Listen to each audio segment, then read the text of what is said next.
बिहानको 5 बज्यो। हामी चाहिँ आज गाई फर्ममा आएका छौँ। आमाले यहाँ गाईको सुरक्षाको लागि राखिएको त्रिपाल हटाउँदै हुनुहुन्छ।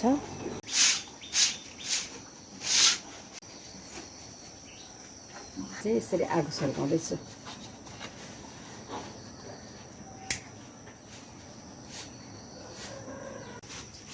बल्ल तल्ल आगो सल्कियो। अब यो आगोमा चाहिँ कुँडो पकाउनु पर्छ। आमाले अब चट्ट पारेर दुना लाउनु भयो। कति दिन्छ आमा? 12 माना जति दिन्छ। आमाले अब हेर्दै क्यान्टिनभरि बनाउनुहुन्छ दुध। यता कुँडो मजाले पाक्दैछ।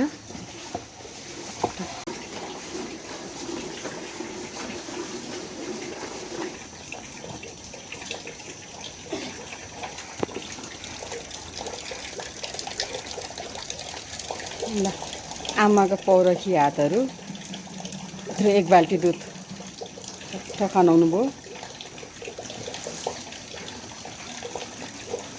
अझै दुन बाँकी छ आमा?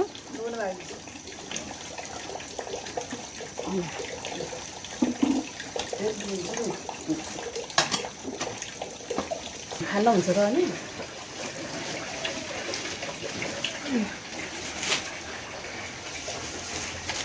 यो चाहिँ अब ब्याउनलाई ठिक्क परिरहेछ। अब यसले पनि दुध दिन्छ अलि दिनपछि।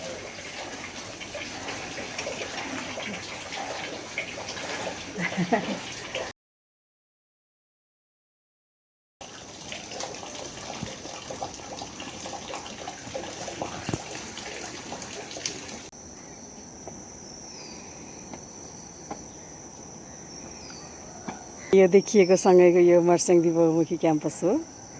क्याम्पसका बिल्डिङहरू हुन् यिनीहरू।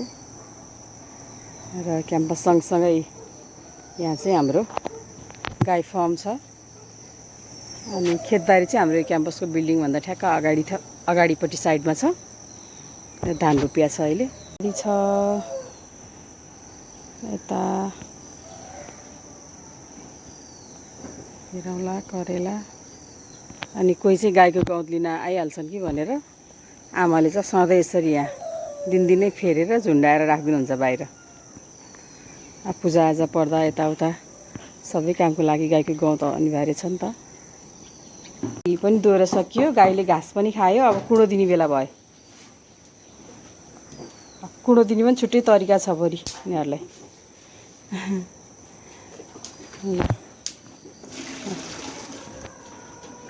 सानो सानो हुने बेलामा यस्तोको खोलमा गाईको चित्र आउँथ्यो। त्यो बिस्कुट चाहिँ दुध बिस्कुट रे भनेर खान्थ्यौँ हामी फेरि। ल अब पराल मात्रै सुक्खा दिने चलन छैन। यसरी काटेको पराललाई यसरी तातो कुँडोले मोलेर होइन यसरी खासी अगाउन्छन् पनि जाति हुन्छ तिनीहरूलाई। थप कुँडो पाक्दैछ फेरि तातो पानी।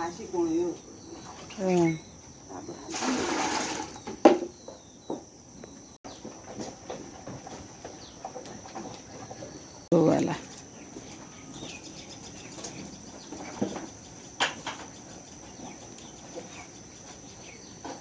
तातो पानीवाला कुँडो। कति खुसी हुनुहुन्छ आमा है? सेवाहरू भएको छु, खुसी हुन्छु। खाना नि पाइयो, सेवाहरू नि पाइयो। यिनीहरूको सेवाहरू यस्तो मलाई रौला छैन हो नि। मैले जति पनि काम गर्छु।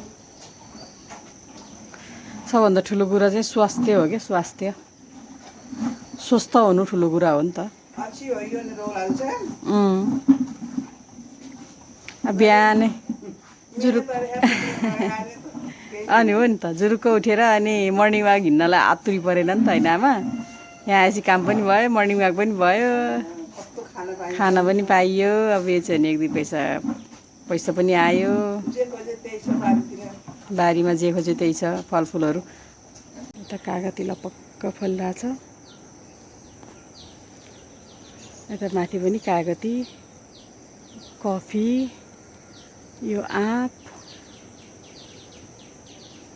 नभएको भने केही छैन। लिची, त्यो लिची हो। नासपति त्यहाँ हुर्किँदैछ, फल्ने बेला भएको छ। अनार या नासपति रहेछ, यो सानो हुर्किँदैछ नासपतिको बुटो। यो आँप भयो, यता मल,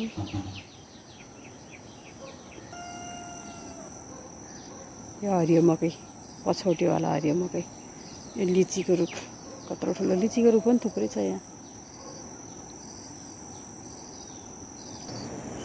यो मल चाहिँ यसरी टनेलभित्र उभार्नु छ।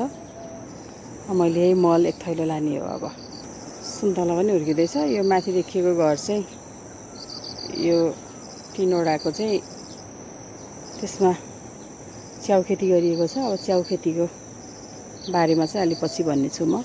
विशेष खालको च्याउ खेती हो। मेरो लागि पनि एक थैलो मल चाहिँ तयार भयो। यो लिएर गएर बारीमा राखेर तरकारी लाउनुपर्छ। अर्ग्यानिक मलबाट उत्पादन गरिएको अर्ग्यानिक तरकारी खानुपर्छ स्वास्थ्यको लागि। अब टक्कै यहाँबाट हिँडेर यसरी यो सिँढी चढेर यो उकालो हुँदै जाने हो।